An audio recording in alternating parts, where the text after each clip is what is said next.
Ok, bienvenue dans mon garage. Donc aujourd'hui, on va se retrouver pour parler des cycles de Boyd. Ok, la boucle de Houda. Donc le cycle de Boyd, ou non, boucle de Houda, a été inventé par John Boyd pendant la guerre de Corée. Je crois que c'était aux alentours de 1950-1953. John Boyd, c'était un pilote de l'armée de l'air américaine et qui avait besoin d'augmenter son temps de réaction dans les combats d'aviation, combats RR, ok, entre deux aéronefs. C'était aussi un très grand stratège, hein, il a fini haut placé.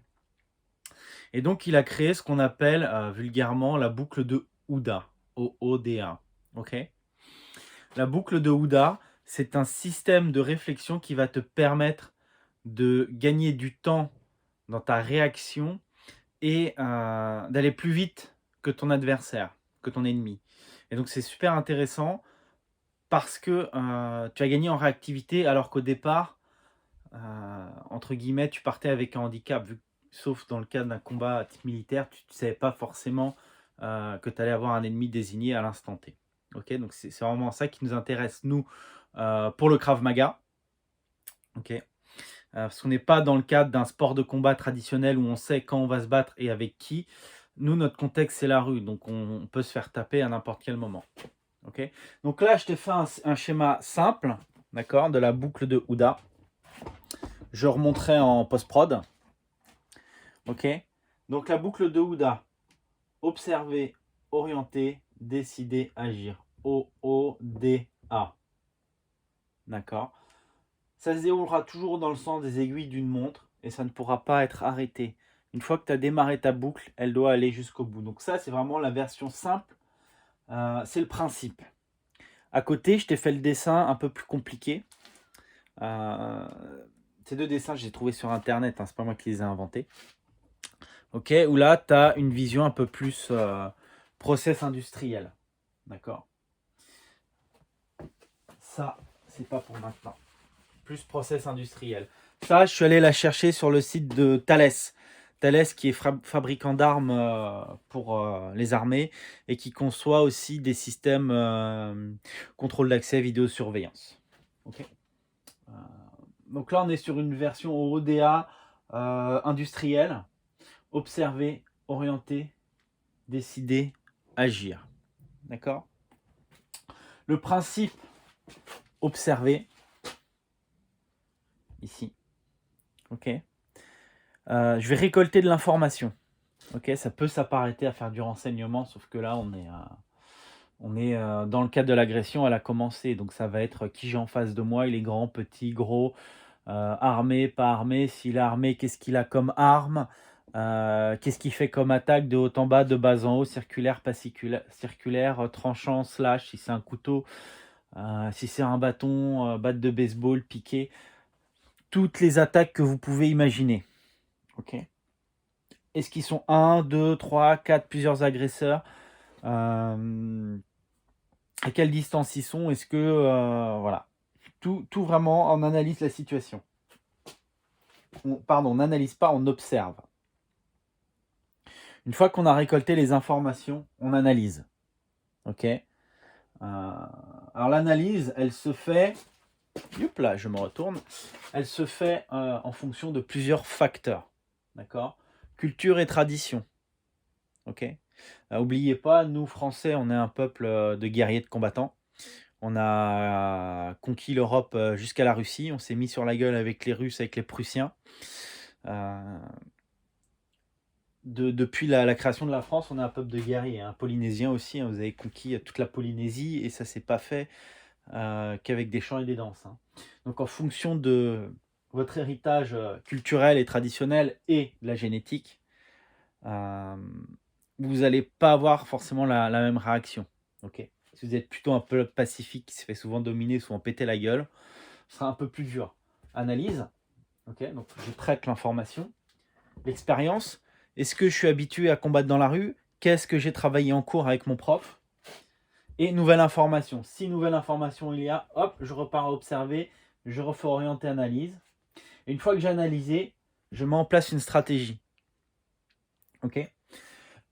Pour nous, en self-défense, en Krav Maga, on aura 3 stratégies principales. On aura la fuite, ok? Dès que je peux fuir, je fuis. La coopération. Est-ce que la personne, qui vient m'agresser veut une ressource que j'ai et je peux lui donner et si je la lui donne, c'est terminé? Ou s'il y a une ressource que j'ai ou si c'est moi la ressource qu'il veut, bah, j'aurais peut-être pas envie de lui donner, je vais pas me laisser faire violer, je vais pas, donner un de mes organes si c'est un organe qu'il veut. Heu, donc ce qui amènera à la stratégie suivante qui est le combat. OK? Et puis après on peut imaginer plusieurs stratégies de combat. On peut très bien imaginer que je commence à coopérer pour gagner du temps dans l'optique de combattre. C'est de la stratégie. OK? Donc là, c'est la prise de décision. Et après, j'agis, je mets en place, ma stratégie. OK? Et ma stratégie, une fois qu'elle est déroulée, je repars ici pour voir, où j'en suis. Est-ce que l'agression est terminée? Est-ce que ça a évolué? Est-ce que ça a changé? OK, très important. Vous voyez, à chacune de ces phases, orienter, décider, agir, à chaque fois, je repars à observer. OK? Parce que la situation change ou peut changer. L'intérêt d'être super réactif, c'est que vous allez, gagner un temps d'avance sur la personne qui est en face de vous et si lui est également dans sa boucle de Houda, vous allez du coup tourner plus vite que lui. Ça veut dire que lui, quand il va dérouler sa boucle, il va analyser des informations qui sont obsolètes parce que vous avez déjà changé. Et là, vous prenez l'avantage et c'est génial. Quand vous prenez l'avantage, vous allez déstabiliser la personne qui peut potentiellement commettre des erreurs. Et c'est lorsqu'elle commet des erreurs qu'on devient dominant. C'est en poussant les gens à la faute qu'on va s'en sortir, entre guillemets. Et donc c'est super intéressant en termes de réflexion, cette boucle de Houda. C'est pas pour rien que ça a été après décliné à plusieurs corps d'armée. Hein. C'est pas utilisé que par l'Air Force, c'est utilisé par toutes les forces spéciales en France à l'heure actuelle, en fonction de leurs besoins, bien entendu. Et aujourd'hui, c'est incorporé dans notre cahier technique. Vous verrez, dans le cahier technique que je vais vous donner, on parle de la boucle de Houda.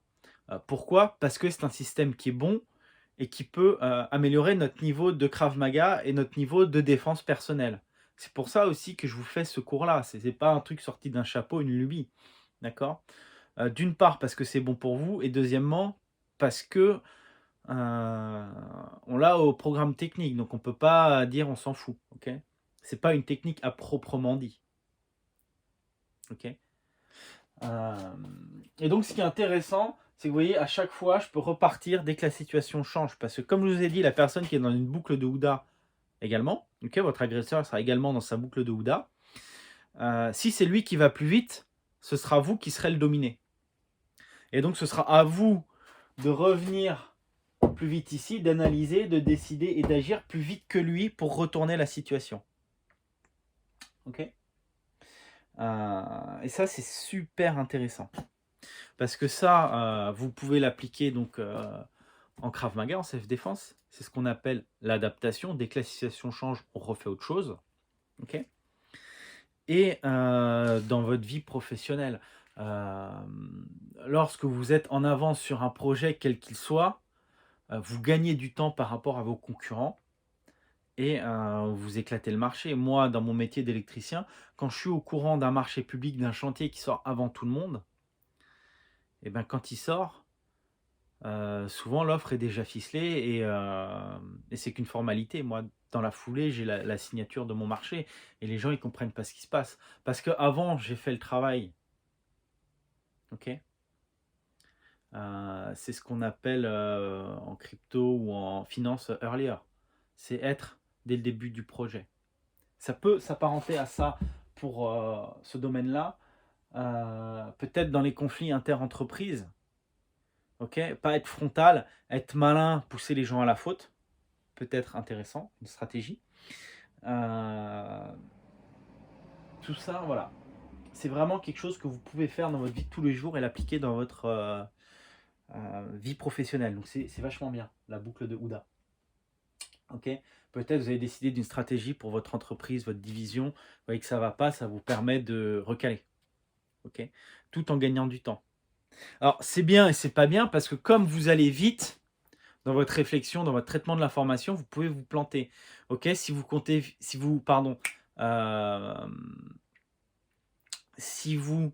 mélangez vitesse et précipitation, vous allez vous tromper. D'accord? Maintenant, c'est quand même un système qui est bien. C'est un système qui est bien.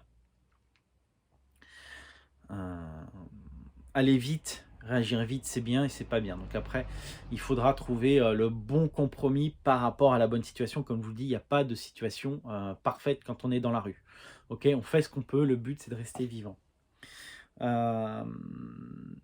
Ok. Et donc ça, on va le mixer aux 3 niveaux de connaissances en Krav Maga qu'on a. Ça, on va le mixer aux 3 niveaux de connaissances qu'on a en Krav Maga.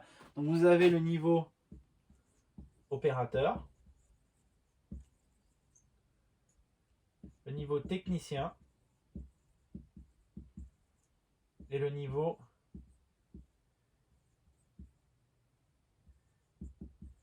guerrier. Ok. L'opérateur, c'est le mec qui va friser.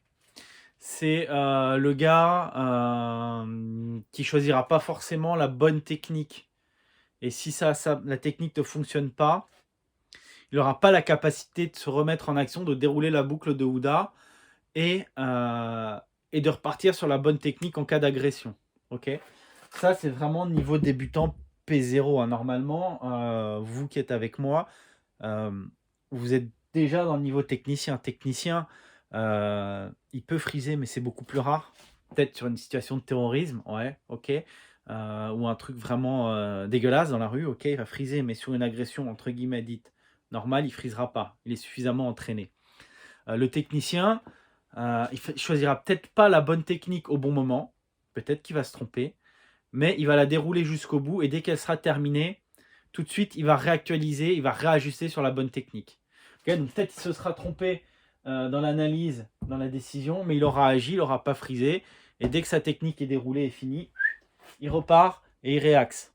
Le guerrier, le guerrier ne se trompe pas. Concrètement, il a la bonne technique au bon moment et il fait la bonne analyse. Donc tout de suite, il est capable de recaler et de ne pas mettre sa vie en jeu. D'accord. La boucle de Houda, c'est vraiment intéressant parce que ça va vous permettre de monter en compétence dans votre self. Ça va vous permettre de comprendre un peu mieux ce que c'est que l'adaptation. Parce que souvent, je vous fais travailler les techniques dans un cadre bien précis. Le cadre de la technique, ce qu'on appelle la situation de laboratoire. Et dès que ça change, vous serez obligé de partir sur de l'adaptation parce qu'on n'est plus dans le cadre de technique. D'accord.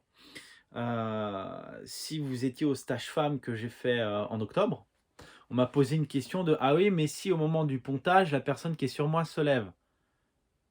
Eh ben, je déroule ma boucle, je m'adapte et je pars sur du grappling. Mais pour ça, il faut avoir de l'expérience en salle, un minimum, en combat, et il faut comprendre l'adaptation, comprendre ce qu'on peut faire. D'accord.